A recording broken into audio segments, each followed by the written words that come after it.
Et donc maintenant, on va passer donc à l'exercice 4.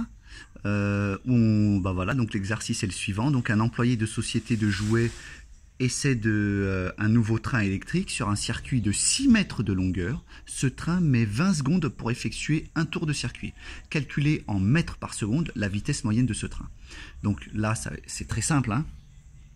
Je rappelle que la formule de la vitesse c'est V égale D sur T. Vitesse est égale à distance divisée par le temps. On veut en mètres par seconde. Et ben on a toutes les bonnes unités parce qu'on a 6 mètres et on a 20 secondes. Donc je remplace tout simplement 6 divisé par 20 et je trouve 0,3 mètres par seconde. Et j'insiste là-dessus, c'est mètres par seconde et évitez de dire mètres seconde.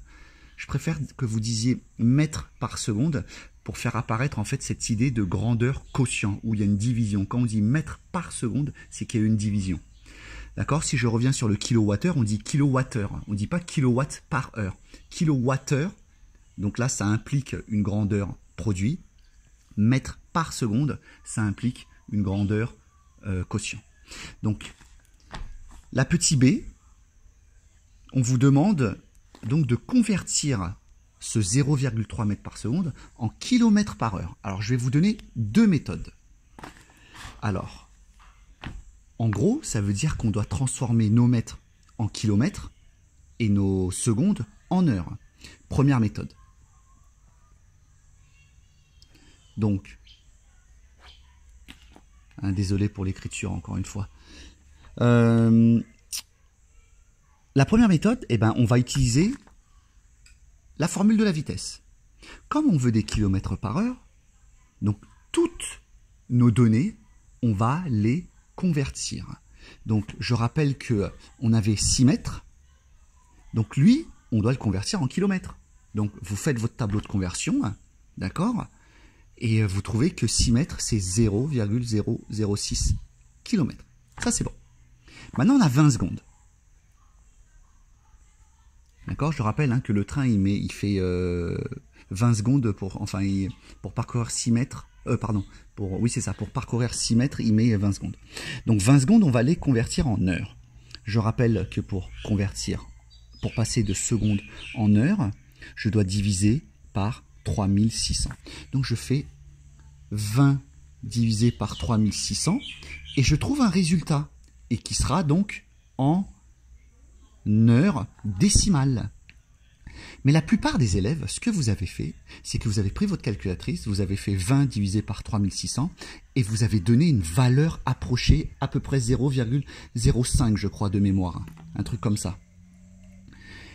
Mais ça c'est pas bon et c'est là votre problème. C'est là le problème que la plupart donc a fait. Enfin l'erreur pardon, c'est que vous avez laissé cette valeur approchée qui n'est pas la valeur exacte et après vous avez repris normalement la formule de la vitesse et vous avez remplacé donc ici par 0,006 km et le temps vous avez mis 0,005 heures. Mais ça c'est pas bon l'erreur. Enfin votre erreur elle est là parce qu'on ne peut pas remplacer on peut pas remplacer le temps par 0,005 parce que ce n'est pas une valeur exacte. Ce n'est qu'une valeur approchée, c'est-à-dire que votre résultat, elle sera faussée. Donc, comment y remédier? C'est très très simple. En fait, si vous voulez, vous pouvez mettre, je l'ai barré, mais en fait, si vous voulez, vous pouvez laisser 0,005 heures, mais de toute façon, on ne l'utilisera pas. Vous avez fait les bonnes conversions, vous avez dit que 6 mètres, c'était 0,006 km, et 20 secondes, c'était 20 divisé par 3600. Pour avoir donc votre vitesse en kilomètres par heure, c'est très simple, je reprends la formule. La distance, vous mettez 0,006 km et je vais le diviser.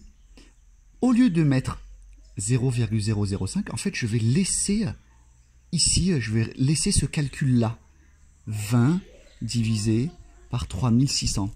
Et je peux mettre des parenthèses pour dire voilà. Et donc, dans votre calculatrice, qu'est-ce que vous allez taper? Vous allez taper... OK， 这个等一下，爸爸在谈话，在说话，hein？等一下 OK， désolé, c'est les problèmes du direct live. Ouais, parce qu'on est en live, c'est bon ça. Alors bref, donc 0,0, sur votre calculatrice, vous tapez 0,006 divisé par, entre parenthèses, 20 divisé par 3600. Et normalement, vous allez trouver, si ma mémoire est bonne, 1,08 km par heure. Parce que là, j'ai des kilomètres et là, en fait, j'ai des heures. Et donc, on trouvera 1,08 km par heure. Il y a beaucoup d'élèves qui m'ont fait aussi 0,3 mètres par seconde et tout de suite, ils l'ont multiplié par 3,6. Et on trouve la même chose.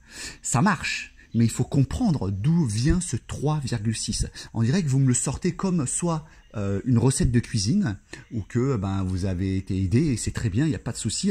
Il faut de l'aide, mais voilà, il faut le comprendre d'où il vient le 3,6 parce qu'il y a des élèves qui ont multiplié par 3,6. Moi, je préfère pas utiliser cette recette de cuisine. Je préfère qu'il y ait un raisonnement. Et ça, c'est le bon raisonnement. Donc, on trouve 1,08 km par heure. Donc, je reprends. J'ai converti 6 mètres en 0,006 km et les 20 secondes, j'ai converti en heures en divisant par 3600. J'effectue le calcul et je trouve le résultat. Donc, ça, c'est la première méthode. Maintenant, la deuxième méthode. Donc, on va faire un tableau de proportionnalité. Comment? Je rappelle qu'on veut une vitesse en kilomètres par heure. Qu'est-ce que ça veut dire kilomètres par heure? C'est-à-dire le nombre de kilomètres pendant une heure. On est d'accord? Donc, ici, c'est le nombre de kilomètres en une heure. C'est ça, une vitesse en kilomètres par heure. C'est toujours en une heure. Et qu'est-ce qu'on a? On a 0,3 mètres par seconde, c'est-à-dire en une seconde. Voilà. Et bien là, c'est presque fini, mais ça revient à la même chose. Donc, comment on fait? Donc, il faut faire un produit en croix. Sauf que nous n'avons pas les mêmes unités. On a des kilomètres, on a des heures, on a des mètres, des secondes. Et bien là, pareil, on va convertir en kilomètres. Donc, ça fait 0,003 kilomètres. D'accord? Et là, pour avoir des heures, je fais 1 divisé par 3600. Voilà, et là, j'aurai des heures. Donc, ensuite, quand je fais mon produit en croix, je vais faire 0,003 km fois 1 divisé par, tout ça, divisé par 1 divisé par 3600. Et je vais trouver la même chose. Voilà. Donc, première méthode, j'utilise la formule de la vitesse et je reprends mes données initiales et je les convertis correctement. Ou deuxième méthode, j'ai mon résultat en vitesse, le résultat de ma vitesse en mètres par seconde, et tout ça, je l'ai converti en kilomètres, et après l'autre, une seconde, je le convertis en heure, et après, je le veux pour une heure. Voilà. Après, il y a encore une autre technique plus simple, mais en gros, l'heure ici, j'aurais pu aussi le convertir en secondes, ce qui me fait 3600 secondes. Et après, je fais mon produit en croix, et c'est plus simple. Mais bon, comme je mets tout dans la même unité, donc kilomètre, heure. Et donc voilà. Donc j'espère que vous avez compris la méthode. Et s'il y a des questions, vous m'envoyez des messages et voilà, on essaye de régler tout ça. Et je vous souhaite une bonne journée.